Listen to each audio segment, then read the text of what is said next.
Okay, so completing the square, we've got to make sure that our a, our coefficient of the quadratic term is 1. It is in that first example. It's just x squared. Okay, we're going to divide b, which is the coefficient of our linear term. In this case, in this first example, that is 16. We're going to divide it by 2. That gives us 8. Then the next step says square that number, and that's going to become our constant term. So, to complete the square here for this first example, it's going to be x squared plus 16x plus 64. And then let's rewrite that as a perfect square. So that factors into x plus 8 squared. Now, this number right here is always going to be b divided by 2. Okay, that is always going to be b divided by 2.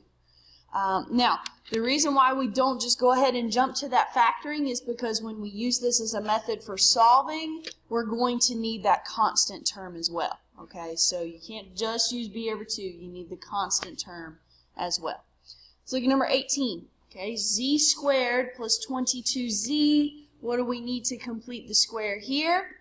Okay, z squared, coefficient of 1. We're good. Divide b. Divide the 22 by 2, that gives us 11.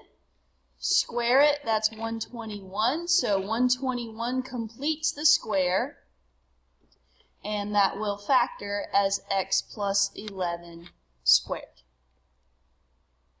11 times 11 is 121. 11 plus 11 is 22.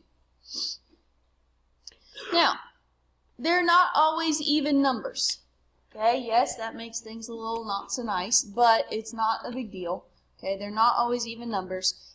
So what happens if we've got something like x squared plus 13x plus, let's figure out what completes that square.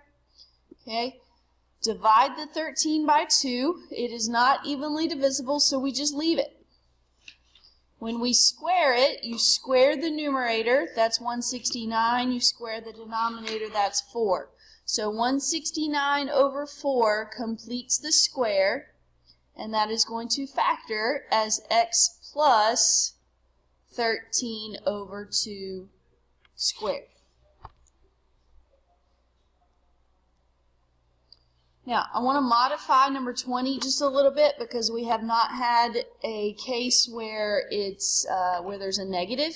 So make that x squared minus 3x. Okay, make that x squared minus 3x instead of x squared plus 3x. So our b here is negative 3 divided by 2.